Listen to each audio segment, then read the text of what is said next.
말씀 우리 함께 보겠습니다. 사도행전 15장 1절에서 5절까지 우리 함께 보겠습니다. 사도행전 15장 1절에서 5절까지 교독하겠습니다. 어떤 사람들이 유대로부터 내려와서 형제들을 가르치되 너희가 모세의 법대로 할례를 받지 아니하면 능히 구원을 받지 못하리라 하니 바울 및 바나바와 그들 사이에 적지 아니한 다툼과 변론이 일어난지라. 형제들이 이 문제에 대하여 바울과 바나바 및 그 중에 몇 사람을 예루살렘에 있는 사도와 장로들에게 보내기로 작정하니라. 그들이 교회의 전송을 받고 베니게와 사마리아로 다니며 이방인들이 주께 돌아온 일을 말하여 형제들을 다 크게 기쁘게 하더라. 예루살렘에 이르러 교회와 사도와 장로들에게 영접을 받고 하나님이 자기들과 함께 계셔 행하게 모든 일을 말하며 함께 읽습니다. 바리새파 중에 어떤 믿는 사람들이 일어나 말하되 이방인들에게 할례를 행하고 모세의 율법을 가리키라 명하는 것이 마땅하다 하니라. 아멘.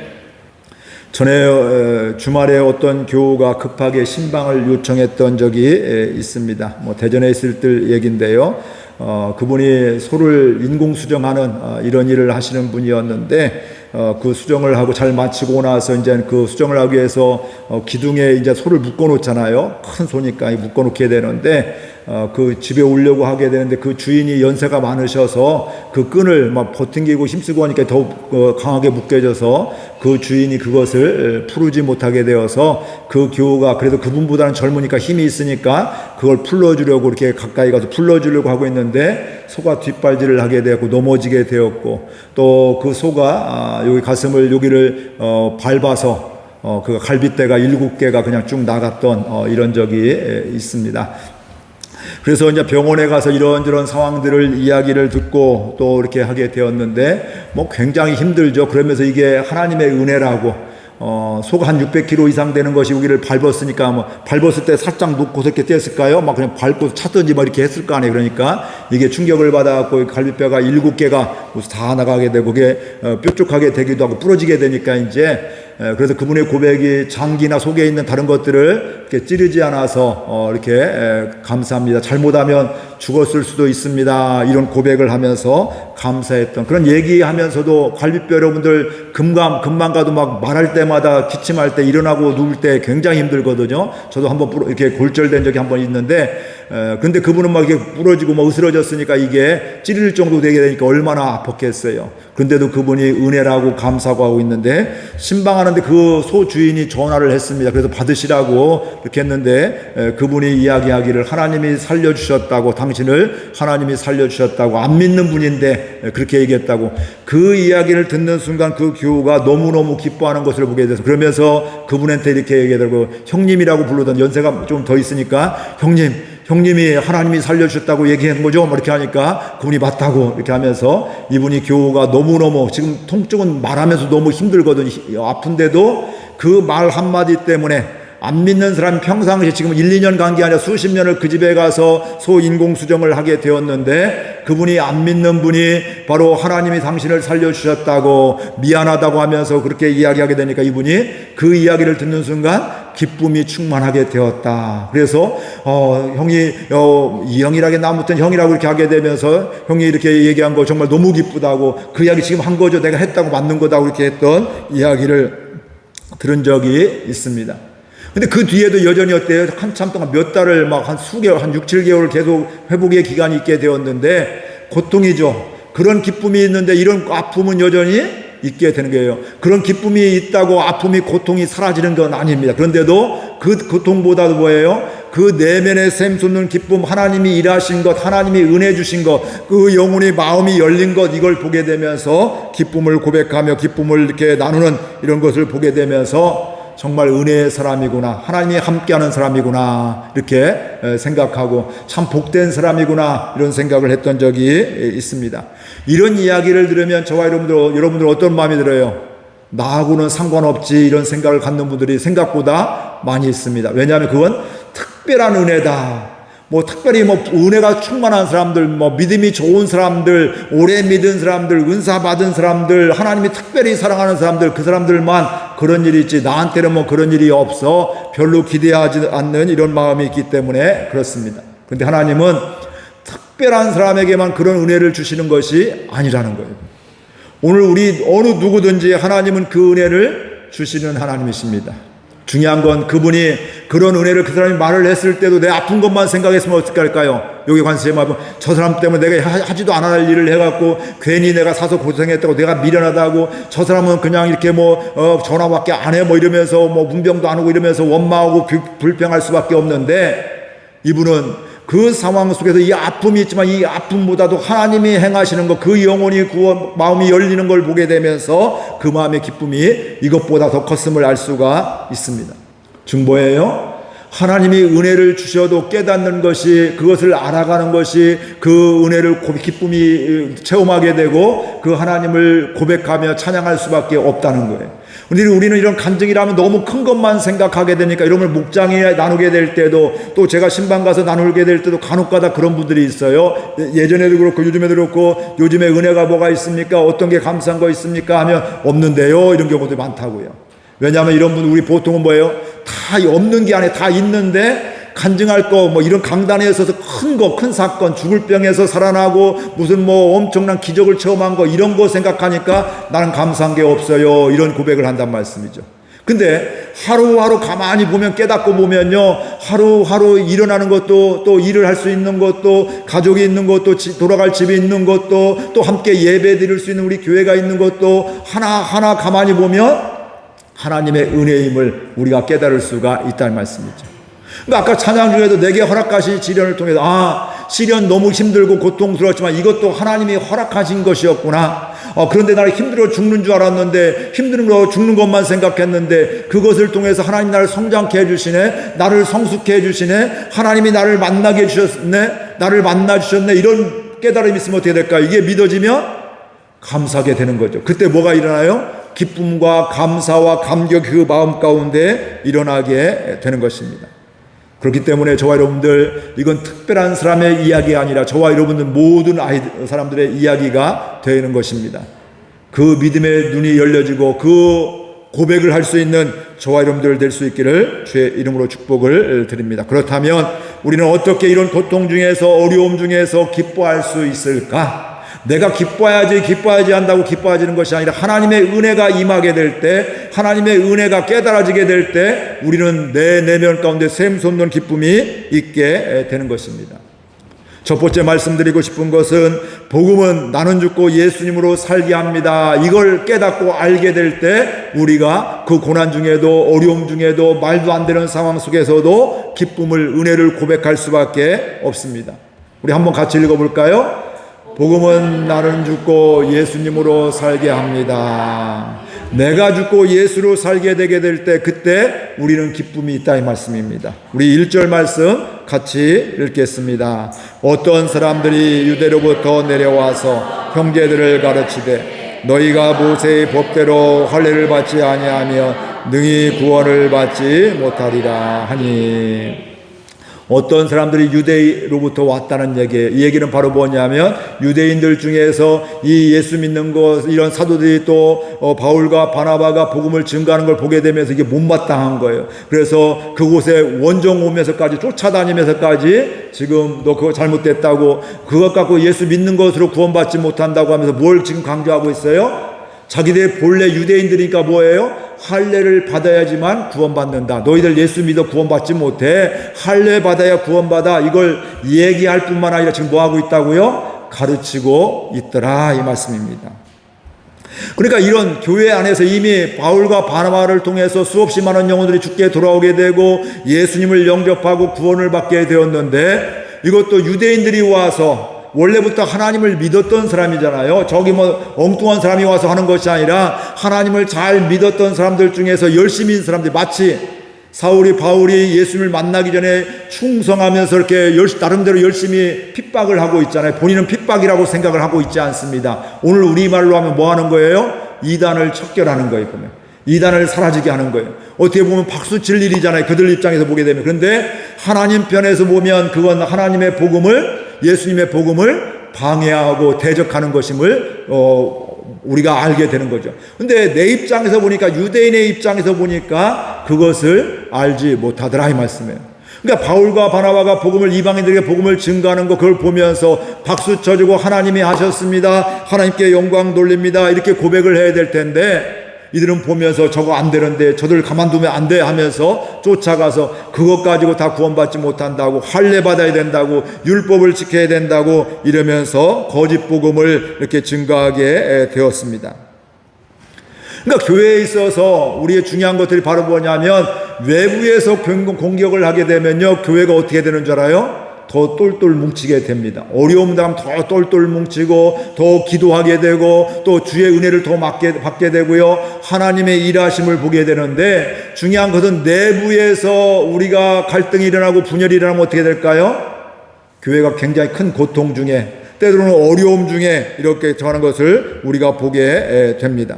그러니까 아무리 크던 작던 그 안에 예수님의 복음으로 말미암아 하나가 되면 부흥의 역사가 있고, 하나님의 은혜가 있고, 하나님의 일하심이 있고, 기쁨이 충만하게 되는데, 아무리 크던 작던 예수님의 복음이 아니라 예전에 내 방식대로, 내 생각대로 할례를 받아야 되고, 사람은 이뤄야 되고, 내 기준에 의해서 판단하고 내 기준으로 우리가 신앙생활을 하다 보면 그 교회는 갈등이 있고 분열이 일어날 수밖에 없습니다. 왜 그래요? 우리 사람은 생각이 다 다릅니다. 가치관이 다 다릅니다. 믿음의 분량도 다 다르고요. 교회는 이렇게 해야 돼. 어떤 사람은 교회는 아이들을 위해서 이렇게 해야 돼. 어떤 사람은 이웃들을 구제를 해야 돼. 어떤 사람은 선교를 해야 돼. 어떤 사람은 예배를 잘 드려야 돼. 뭐 다 각자 중요하게 여기는 것들이 다 다르다 이 말씀이죠. 근데 정말 중요한 것은 내가 중요하게 여기는 것이 아니라 우리 교회를 설계하신, 또 창조하신 예수님이 그 마음이 더 중요한 거예요. 마태복음 16장에도 보게 되면, 거기에도 보면 너희들은 사람들에게 사람들이 나를 누구라고 하느냐 하게 될 때, 선지자 중에 하나입니다, 선지자들입니다, 엘리야입니다, 에레미야입니다, 뭐 이러면서 선지자 중에 하나라고 합니다 할 때 예수님이 뭐라고 해요? 너희들은 나를 누구라고 하느냐 하게 될 때, 베드로가 성령의 감동 가운데 주는 그리스도시요 살아계신 하나님의 아들입니다 고백하죠. 그때 예수님이 뭐라고 해요? 내가 이 고백 후에, 이 반석 위에 내 교회, 누구의 교회예요? 내 교회를, 예수님의 교회를 세우겠다, 이렇게 말씀하고 있습니다. 그러니까 우리 교회도요, 어떤 교회든지 예수님이 주인 되어지고 예수님이 이끄시는 교회가 되지만, 이 교회는 진리 안에서 부흥할 수밖에 없고 성장할 수밖에 없고 은혜를 받을 수밖에 없다 이 말씀이죠. 근데 우리 각자의 생각, 각자의 마음으로 하게 되면 이곳은 오합지졸이 될 수밖에 없습니다. 모일 때마다 스트레스가 되게 되고, 또 아픔이 되게 되고, 또 갈등이라는 것을 보게 되는 것이죠. 우리 교회는 어떤 교회든지 누구든지 열려져 있습니다. 누구든지 와서 함께 예배드리고, 뭐 연세가 많은 분도, 어린아이도, 건강한 분도, 건강치 못한 분도, 또 많이 배운 분도, 덜 배운 분도, 또 믿음이 오래 믿은 분도, 좁게 믿은 분도, 누구든지, 새로운 분도 누구든지 이곳에 와서 우리 교회는 열려져 있는데, 중요한 건 그렇다고 모든 것을 그냥 가만히 있어서는 안 된다는 거예요.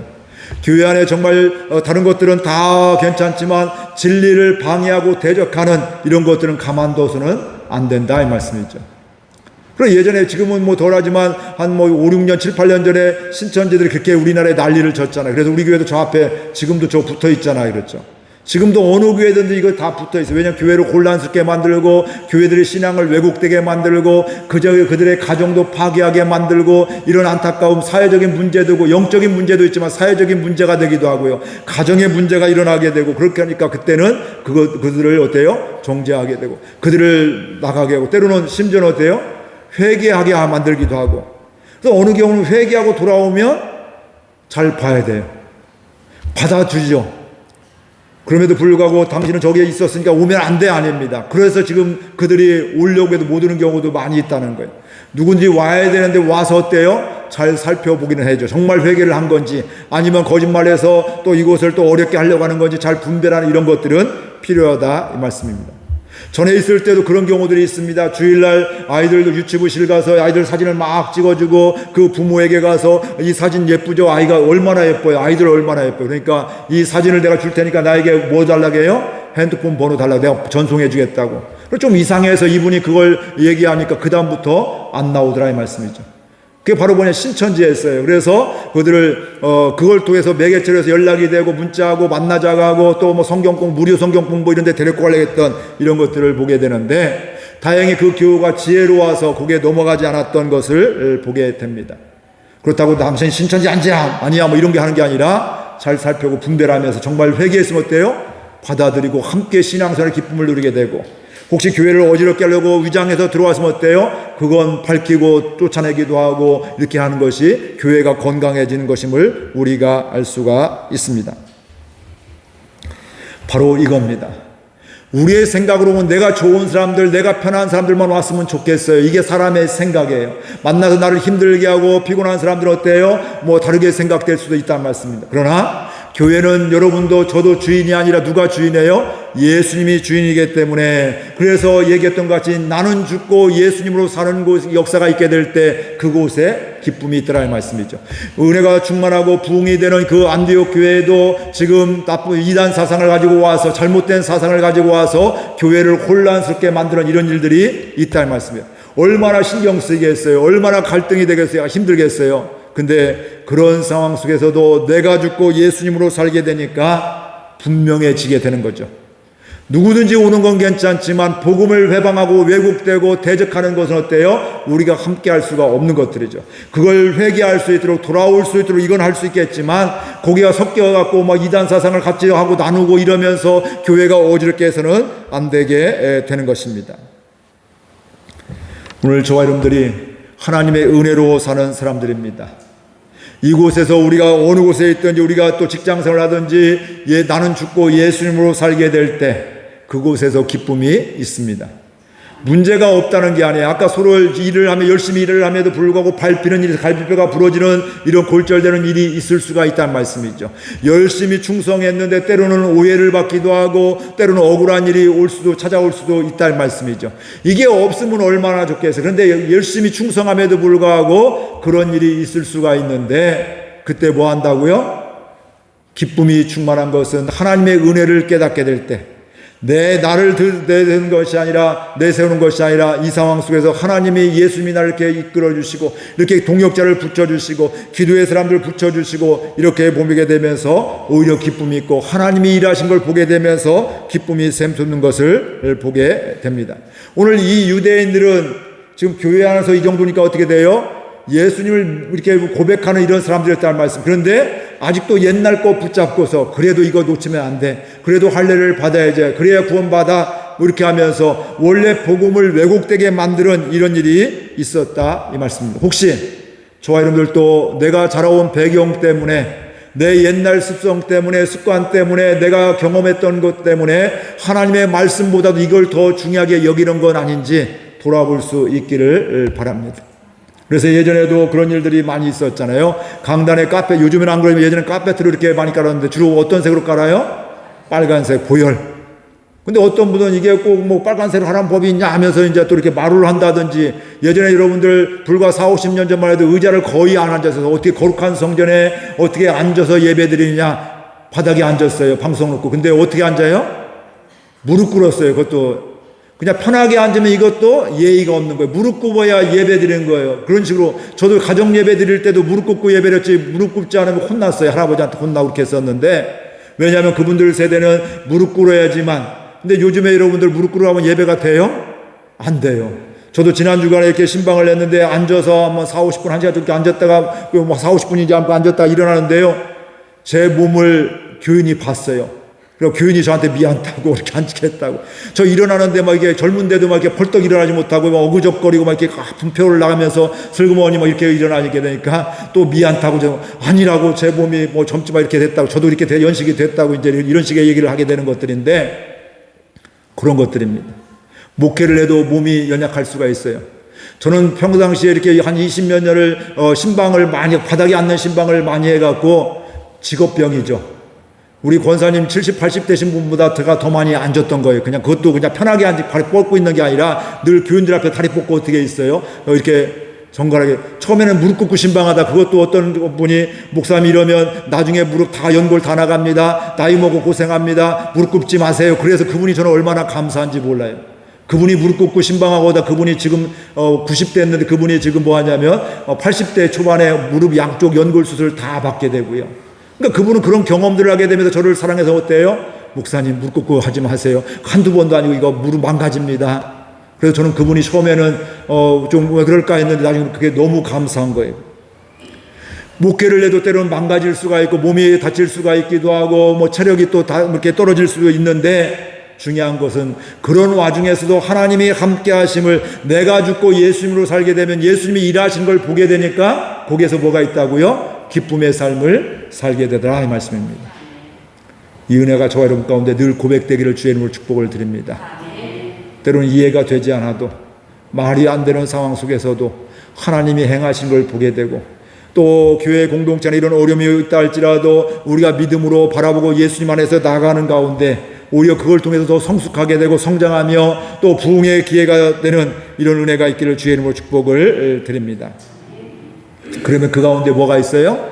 기쁨이 충만하게 되어 있습니다. 그리고 또 하나 말씀을 드리고 싶은 것은 문제가 있으면 해답도 있습니다. 이런 것이게 되는데 문제 보면 우리는 다 좋아할 사람은 아무도 없습니다. 문제가 있으면 우리가 그걸 힘들어하고 야 이건 없었으면 좋겠다, 빨리 벗어났으면 좋겠다, 빨리 해결했으면 좋겠다 이런 생각이 있고 또 이 생각보다 더디게 되면 우리 마음에 어떤 마음이 있어요? 불안한 마음도 있고 두려운 마음도 있고 이거 어떻게 큰일 났어 이런 생각을 들게 되는데 분명한 것은 모든 문제는 뭐가 있다고요? 해답이 있다는 거예요. 우리 2절 말씀 같이 보겠습니다. 바울 및 바나바와 그들 사이에 적지 않은 다툼이 변론이 일어난지라. 형제들이 이 문제에 대하여 바울과 바나바와 및 그 중에 몇 사람을 예루살렘에 있는 사도와 장로들에게로 보내기로 작정하니라. 2절 앞부분에 보니까 바울 및 바나바와 그들 사이에 적지 아니한 다툼과 변론이 일어난지라. 누구하고 일어난 거예요? 그 유대에서 온 사람들이 너희들 할례 받아야 구원받아, 예수만 믿어서는 구원이 없어, 이런 이야기를 막 이야기하고 또 가르치게 될 때 이거 거기서 목회하고 있는 목회자가 가만히 있으면 안 되냐, 이건 안 되잖아요. 그러니까 이거 하지 말라고, 이거 잘못됐다고, 이건 복음이 아니라고, 왜곡된 거라고 그러면서 그들은 또 아니라고 그렇게 하잖아요. 옛날 유대 시대부터 하나님이 이렇게 막 율법을 말씀하셨고 이거 안 하면 안 된다고, 이런 생각들을. 그럼 그들 둘 중에 뭐 하고 있어? 그들과 두 그룹이 다툼이 있고 변론하고 분쟁이 일어나게 되었더라 이 말씀이에요.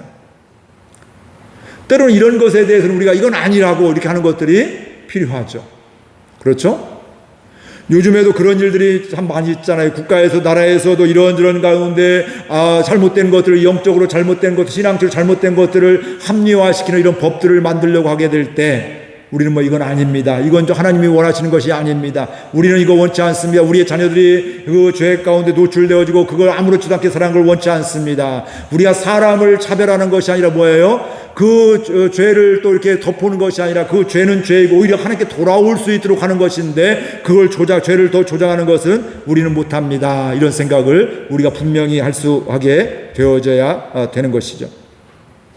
그러니까 바울과 바나바도 가만히 있을 수가 없는 거예요. 갈등하고 변론하고 이게 기분이 좋을까요? 힘들어요. 속상해요. 하고도 마음이 아프죠.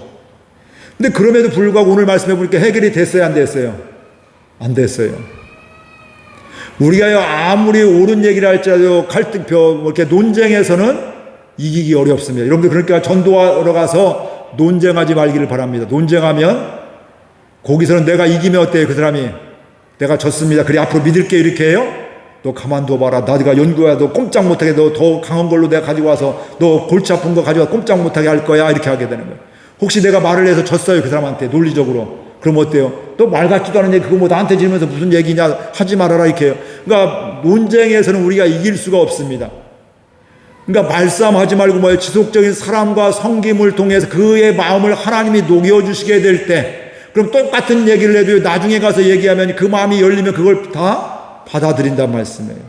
처음에는 말도 하지 말라고, 나한테 그 얘기 하려면 오지도 말라고, 너는 이제 내 친구도 아니라고 이야기하는데, 근데 하나님이 주신 지혜 가지고 그를 사랑하며 또 섬기게 될 때 그 마음이 열리게 되면 나중에는 똑같은 얘기를 하는데 어때요? 고맙다고, 야 이제 나 좀 교회 데리고 가라, 이렇게 얘기를 한단 말씀이죠. 나도 가고 싶다, 나 어떻게 해야 되냐, 뭐 이런 경우들이 있단 말씀이죠.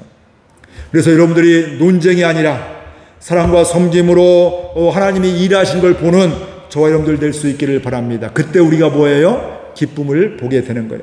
반박하고 나를 대적하는 걸, 나를 핍박하는 걸 보면 그거 기분 좋은 사람 아무도 없습니다. 힘들어요. 그러나 그 가운데서 뭘 보라고요? 분명히 해답이 있는 걸 보게 되면서, 아, 이때는 싸울 때가 아니라 혈과 육의 싸움이 아니라 영적인 싸움이기 때문에 내가 더 섬겨야 됐구나. 그래요. 오늘 참 힘든 일이 있었군요. 앞으로 어려운 일 있으면 내가 기도할게요. 앞으로 가서 그 문제 가지고 기도할게요. 잘 아는 사람들이면 그렇게 얘기하고 기도하고 뭐 그러는 것들에 또 나중에 기회가 되면 어떤 어려운 일이 있냐 내가 기도할게 이러면서 나중에 그 사람이 때로는 얘기도 그런 얘기 하지도 말라고 했는데 어느 날 기도해줘서 이렇게 응답받았다고 이렇게 요즘 해결되었다고 이런 얘기를 또 할 때가 있다는 말씀이죠. 그러니까 우리가 하나님의 인도함을 받게 되면 우리가 기쁨의 삶을 살아가게 되는 것입니다. 문제가 있어서 문제가 끝이 아니라는 거예요. 문제만 바라보지 말고 문제는 뭐가 있다고요? 해답이 있는데 해결책이 있는데 그걸 바라보고 하나님께 간구하고 하나님을 의지해서 기도하는 것, 이게 바로 믿음의 사람들이 살아가는 것이라는 것입니다. 그래서 그것에 대해서 그들은 양보할 수 없어서 그 뒤에 보니까 이젠 교회에서 말 논쟁해서 안 되니까 뭐예요? 예루살렘 공의회, 지금 교회에 본 거지, 우리로 얘기하면 서울에 감리교 총회라든지 뭐 이렇게 교단 뭐 총회가 뭐 이런 데가 있잖아요. 지금 이런으로 옮겼지만 뭐 이런 데가 있는데 그런 데 가서 우리 이런 어려움이 있습니다. 할례 받아야 된다고 합니다. 그래야 구원받는다고 합니다. 이걸 가지고 예루살렘 사도들에게 가서 그들에게 이야기를 하게 되고 그들에게 이것을 해결해 주도록 이렇게 요청을 하게 되는 것입니다. 그런데 교회에서 어떻게 했어요? 그들을 바울과 바나바와 또 몇 사람을 그곳에 보내게 되었다 이렇게 이야기를 하고 있습니다. 근데 보내게 될 때 전송했다 이렇게 이야기를 하고 있습니다. 그건 바로 뭐냐면 교회에서 축복하면서 보냈다는 거예요. 교회에서 함께 기도하며 보냈다는 겁니다. 이런 교회는 되게 되는 거예요. 목회를 해도 여러분이 함께 신앙생활 목장도 어때요? 우리 함께 기도합시다. 우리 함께 격려합시다. 함께 축하합니다. 축복합니다. 함께 기도합시다. 이런 교회는 되는 교회고 부흥되는 교회예요. 알아서 해요. 우리는 몰라요. 목사님 알아서 하세요. 목자가 알아서 하세요. 우리는 관심 없어요. 이게 아니란 말씀. 이런 우리 교회에 아픔이 있는데 이거 문제 해결해야 됩니다. 우리 이렇게 사도들이 열심히 했는데 그들이 막 싸움만 되고 말이 안 되니까 해결이 안 되니까 우리 본거지에 가서 우리 총회에 가서 거기 가서 이렇게 해서 우리 함께 이 문제 해결합시다 해서 그 교회 사람을 파송하게 돼서 결국 그러면서 나중에 오늘 말씀하신 그 위에 보면 그런 문제들이 해결되는 것을 보게 됩니다. 지금 당장에 해결이 한다고 싸움 난다고 해서 이게 끝나는 게 아니라 이 말씀이에요. 우리는 그 다음도 또 하나님의 일하심을 볼 수 있는 이런 눈이 있게 될 때 우리는 그 가운데서도 기쁨이 있는 삶을 살게 된다 이 말씀입니다. 왜 그럴까요? 지금 문제는 어디서 왔어요? 예루살렘에 있는 그 유대인 그리스도인들 가운데 왔단 말씀이죠. 그렇죠? 유대인들 중에 그래도 이거 할례 받아야 돼, 율법을 지켜야 돼 이러면서 이제 그 사람들이 왔기 때문에 문제 해결은 또 어디 가서 해야 돼요? 예루살렘에서 그곳에 가서 그곳에 있는 사도들과 함께 회의를 해서 이제 거기에서 이게 이들이 잘못되고 바울과 바나바가 예수님의 복음으로 제대로 증거했음을 거기에 구원이 있음을 분명하게 이야기를 하게 되는 것입니다. 오늘 이 은혜가 있기를 주의 이름으로 축복을 드립니다. 다니엘과 세 친구들도 또 사자의 위협이 굶은 사자의 위협이 있고 풀무불의 위협이 있었습니다. 두려움이죠. 죽을 수밖에 없는 상황이죠. 저와 여러분들 그 상황 되면 죽을 걸 생각하는 거예요. 그런데 하나님이 살려주실 거지. 만약에 나는 살려주지 않는다 할지라도 나는 우상 숭배하지 않겠습니다. 나는 하나님을 그럼에도 불구하고 나는 손해봐도 하나님의 말씀에 순종하겠습니다. 이런 사람 가운데 하나님이 실제로 구원해 주셨고 때로는 구원해 주지 않고 때 순교하게 하시는 때도 있습니다. 모든 사람을 다 그렇게 하는 게 아니에요. 그러면 거기서 나온 사람은 믿음이 좋은 사람이고 순교한 사람은 믿음이 없는 사람이야. 그건 아닙니다. 우리가 판단할 게 아니에요. 오히려 순교의 제물이 된 사람 더 큰 은혜가 더 복이 우리의 생각을 뛰어넘는 이런 것들이 있음을 보게 됩니다.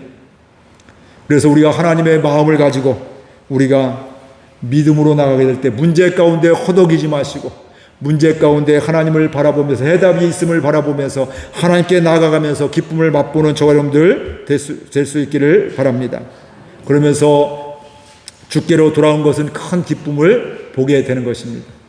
그런 어려움들이 있고 쫓겨가게 되고 또 가서 또 막 회의를 해야 되고 이런 여러 가지 어려운 과정들이 있지만 그럼에도 불구하고 그 과정에 가면서 뭐예요? 그 지역을 돌면서 또 복음을 증거하고 또 이전에 하나님이 이 안디옥에서 다른 곳에서 예수님을 구원하게 믿음으로 구원받게 할 그런 역사들 이방인들이 돌아온 것을 증거하니 보고하니까 그곳에 뭐가 컸다고요? 기쁨이 충만했다.